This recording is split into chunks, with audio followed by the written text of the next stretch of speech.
Аюп пайғамбар қиссасы. Аюп пайғамбар өте сабырлы болған екен. Ұлық Алла періштелерге Аюп менің ең сабырлы құлым деп мақтанады екен. Ол мақтау Ібліске жақпайтын. Ол Аюптың сабырын түгеспек болды. Оны жоқтықпен, байлықпен, мансаппен азғырды. Шайтанның бұл айласы Аюпқа әсер етпеді. Тіпті әйелін арбап, отбасы мен достарының арасына да от салды. Аюп сонда да сыр бермеді. Ібліс күніне 1000 түрлі бәле шақырса да, Аюп тағат жасап отыра берді.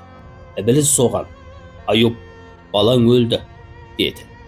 Құдай өзі берді, өзі алды. Ешкім мәңгі тірі жүрмейді. Өзекті жанға бір өлім, деді.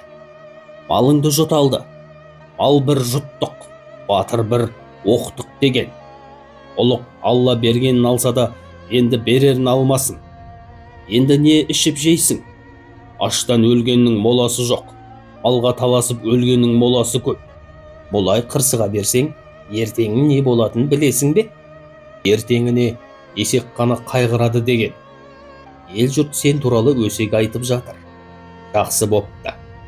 Ер азамат өсекке ілінбесе, есепке ілінбейді деген. Патша сені өлтіремін деді.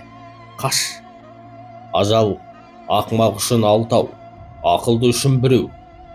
Үйте берсең жалғыз қаласың. Қабірде барлық адам жалғыз жатады, деді. Төзімі таусылған Ібліс оның бетінен шапалақпен тартып жіберді. Сайтанның қолы тиген жерге жара шықты. Оған шыбын үймелеп құрттар қаптады. Жара жайылып, пайғамбардың бүкіл денесін ірің басты. Ел жұрты, бала шағасы Аюп алапес болды деп шошыды.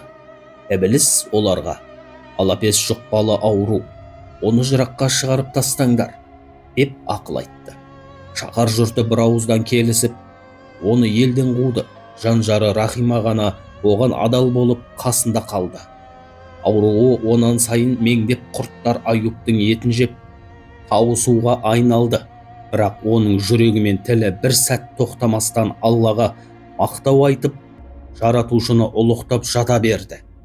Денесіне түскен құрт болса, оны жерден алып, Алла саған менің етімді ризық етіпті, несібеңнен айырылма деп құртты жарасына қайта салады екен. Аюптың сабырлылығын көріп, сайтандар түңілді. Олар Ібліске келіп: біз Аюпты жеңе алмадық, сыры неде? деп сұрады. Ібліс: оның тілі мен жүрегі Алланы еске алып, рухы нұрланып тұр. Бір құртты тіліне, бір құртты жүрегіне сал. Алланың есімінен қуат алу тоқтағанда сабыры сынады, деп ақыл берді. Сайтандар солай істейді. Бір құртты тіліне, бір құртты жүрегіне салды. Сол кезде Аюп Аллаға арыз қылды: я ұлық Алла, саған зікір айтып, есімдеріңнен қуат алатын едім. Мына 2 құрт түбіме жетеді. Я Алла, пәрмен өзіңнен болсын, деді. Сонда Алла: әй Аюп, сынақ сағаты бітті, өкшеңмен жерді теп, деді. Аюп тепті. Жер жарылып су шықты. Су сарқырап арыққа айналды. Алла: суға шомыл, деп әмір берді. Аюп 40 күн суға шомылды. 40 күнде жарасы жазылып, тәні ширады. Құрттар тегіс қырылып, 2 құрт қана тірі қалды. Аюп: я Алла, мына 2-еуі өлмеді ғой, деді. Алла: тіл мен жүрекке түскен құрттар ғой. Оларға менің көркем есімдерімнің шарапаты жоқты. Олардың мәртебесі бір бөлек. Зікірдің шарапатынан оларды саған жәрдемші етемін.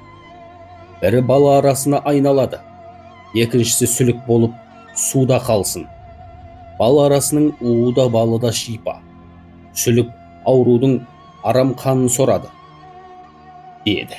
Сол мезетте құрттардың бірі сүлікке, бірі бал арасына айналады. Сабыр түбі сары алтын деген осыдан қалыпты деседі.